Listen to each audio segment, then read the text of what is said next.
എല്ലാവർക്കും നമസ്കാരം.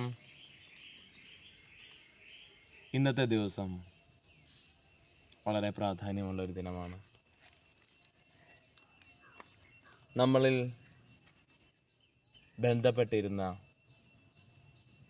എന്നാലിപ്പോൾ ഓർമ്മകളായി മറഞ്ഞ നമ്മുടെ പിതൃക്കൾക്ക് വേണ്ടിയിട്ടുള്ള ഒരു ദിനമാണ് മഹാകാല അമാവാസ്യ.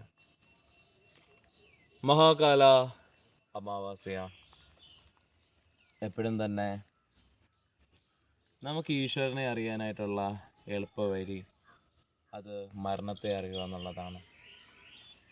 എന്നാൽ നമ്മളിൽ നിന്ന് വേർപെട്ടവരെല്ലാം തന്നെ നമുക്കറിയാം, നമ്മളിലെല്ലാം തന്നെ ബന്ധപ്പെട്ടിരിക്കുന്ന രണ്ട് ആധാര ശക്തികളാണ് കുലദൈവങ്ങളും പിതൃക്കളും എന്ന് പറയുന്നത്.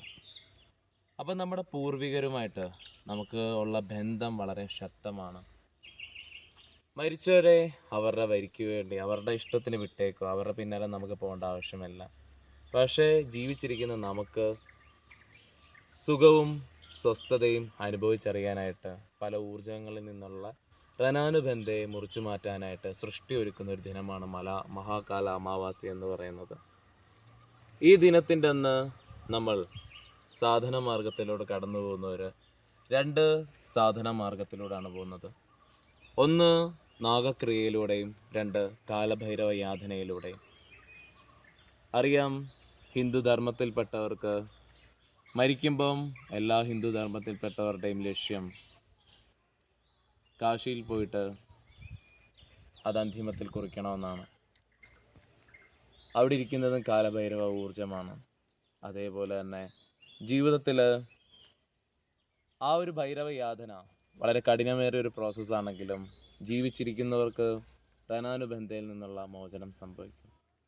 നമ്മൾ ജീവിച്ചിരിക്കുമ്പം നമ്മുടെ ഊർജത്തിനെ പല രീതിയിലും തളർത്തുന്നതാണ് പിതൃദോഷം എന്ന് പറയുന്നത്. അത് പ്രാണവായുവിൻ്റെ ഒരടിസ്ഥാനത്തിൽ നമ്മളിൽ ബന്ധനപ്പെടുമ്പോഴാണ് ഇത് നമ്മളിൽ സംഭവിക്കുന്നത്.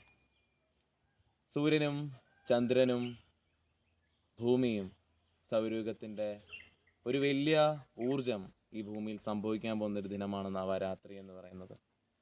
ഈ നവരാത്രി ദിനത്തിൻ്റെ മുൻപേ നമ്മുടെ പിതൃക്കളുമായിട്ടുള്ള ആ ഒരു ബന്ധനത്തിന് വേണ്ടി, അതിൽ നിന്നുള്ളൊരു മോചനത്തിന് വേണ്ടി നമ്മൾ ചെയ്യുന്ന ഒരു അർപ്പണമാണ് കാലഭൈരവ സാധനയിലൂടെ പലപ്പോഴും സാധകർ ചെയ്യാറുള്ളത്. പലരും എൻ്റെ അടുക്ക പലപ്പോഴും ചോദിക്കുന്ന ഒരു കാര്യമുണ്ട്, ഗുരുജി എൻ്റെ ഇതുപോലുള്ള ആൾക്കാർ മരണപ്പെട്ടു, ഞങ്ങൾ എന്താണ് ചെയ്യേണ്ടതെന്നുള്ളത്. ഞാൻ എപ്പോഴും പറയുകയാണെങ്കിൽ, നമ്മുടെ വേണ്ടപ്പെട്ടവർക്ക് വേണ്ടിയിട്ട് ഒരു കർമ്മിക്കോ അവരുടെ ആത്മാവിനെ മോചനപ്പെടുത്താൻ സാധിക്കുമെന്ന് എനിക്ക് തോന്നുന്നില്ല.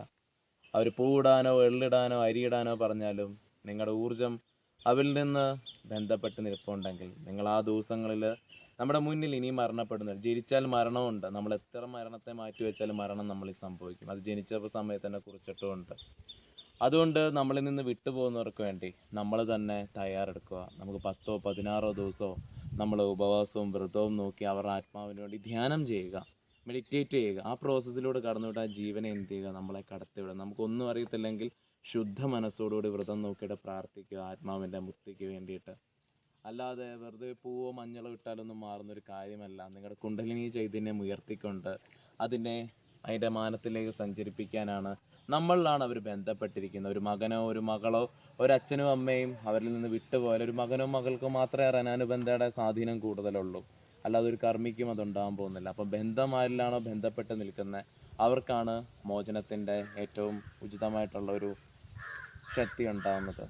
അതേപോലെ തന്നെ പലർക്കും ഇപ്പം യോഗീശ്വര ലിംഗം ഇവിടെ നിലവിലുണ്ട്. അമാവാസി ദിവസങ്ങളിലും പൗർണമി ദിവസങ്ങളിലും ഇതിൻ്റെ ഊർജ്ജത്തെ നിങ്ങൾക്ക് വന്ന് അനുഭവിക്കാം. ഇതിൻ്റെ ക്രമീകരണത്തിലും വന്ന് ജസ്റ്റ് ആം നമഃ ശിവായ ജപിച്ചുകൊണ്ട് കുറച്ച് റൗണ്ട് ചെയ്യുക, അതിനുശേഷം വന്ന് മെഡിറ്റേറ്റ് ചെയ്യുക. ഇതെല്ലാം തന്നെ നിങ്ങളുടെ ഊർജ്ജത്തിൽ എന്തെങ്കിലും ബന്ധനപ്പെട്ടിട്ടുണ്ടെങ്കിൽ അതെല്ലാം തന്നെ ഇത് കൈകാര്യം ചെയ്ത് തന്നോളും. ഇത് ഉയർന്ന തന്ത്രയുടെ ഒരു ടെക്നോളജിയാണ്, അത് കൈകാര്യം ചെയ്യും. ഇങ്ങനെയുള്ള മാനങ്ങളും ഈ ദിവസങ്ങളും എല്ലാം തന്നെ നമുക്ക് ഉപകരിക്കണം. സാധന മാർഗത്തിലൂടെ കടന്നു പോയാലാണ് സുഖം ഉണ്ടെങ്കിൽ പോലും മനുഷ്യൻ്റെ ദുഃഖത്തിൻ്റെ പല കാരണങ്ങളും പിതൃതർപ്പണത്തിൻ്റെ ഒരു ക്രമീകരണമാണ്. അതും കൂടി ശരിയായാൽ ആത്മീയപരമായിട്ടുള്ള ഈ ദിനത്തെ നമുക്ക് കൂടുതൽ സജീവമാക്കാനായിട്ട് സാധിക്കും. എല്ലാവർക്കും എൻ്റെ നമസ്കാരം.